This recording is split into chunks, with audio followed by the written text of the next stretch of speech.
돌봄과 같은 대면 서비스는 코로나와 같은 비상 상황에서도 공동체를 유지하는 데 없어서는 안 될 필수 노동입니다. 정부는 지금 우리 사회에 꼭 필요하다며 돌봄 노동자들에게 보호와 지원을 약속했지만 달라진 건 아직 없습니다.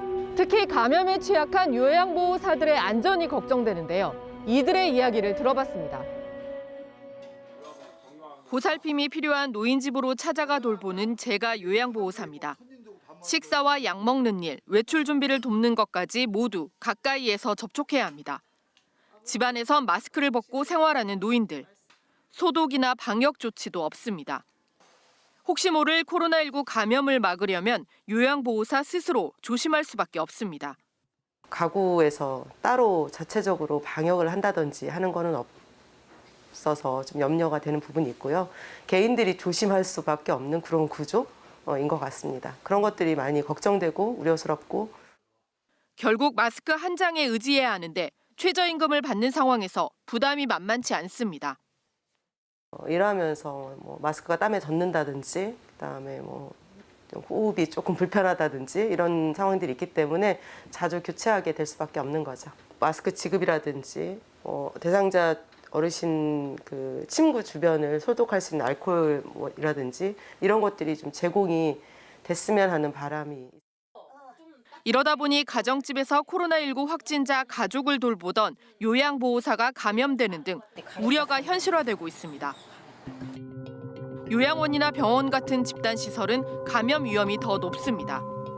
고령의 기저질환으로 마스크를 쓰지 않는 노인들을 직접 대면해서 돌봐야 하는데 일하다 보면 현실적으로 마스크를 쓰지 못할 때가 많습니다. 목욕할 때는 벗으니까 눈으로 땀이 들어가면 안 보이니까. 그러니까 마스크를 벗으세요? 네.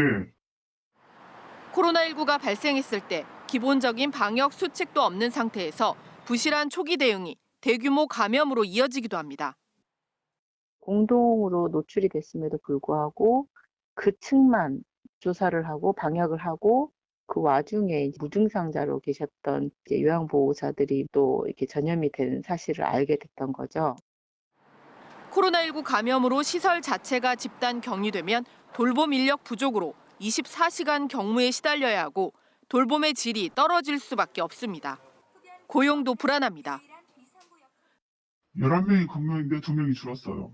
운영하는 자체가 힘들다, 그만둬야겠다, 선생님들 잘려야겠다, 이런 식으로 말을 해요.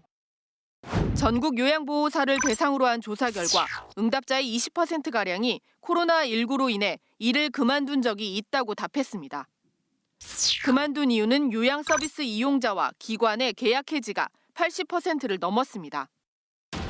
이 때문에 일부 지방자치단체는 요양보호사 같은 필수 노동자를 보호하고 지원하기 위한 법적 근거를 마련하고 있습니다. 하지만 이제야 실태조사에 나서는 등 지금 당장 감염 위험에 처한 노동자들은 보호나 지원의 사각지대에 놓여 있습니다. 뒤늦게 나선 정부 대책도 마찬가지입니다. 코로나19 관련돼서 직접적인 피해를 보고 있고 직접적인 또 돌봄을 수행하고 있는 기관 종사자들은 제외가 되어 있는 상태입니다. 그런 요구들을 했었는데도 불구하고 아직까지 답변은 없고요. 변화된 건 아무것도 없습니다. 민간 비영리 또는 영리 단체에 맡겨져 있기 때문에 국가나 자치단체의 어떤 통제도 어려운 그런 상태여서 이제 좀 더 안전하게 돌볼 수 있는 그런 체제 구축이 필요합니다.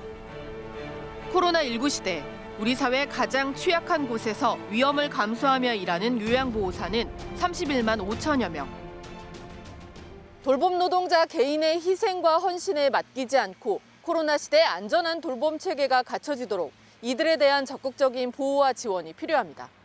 KBS 뉴스 이화연입니다.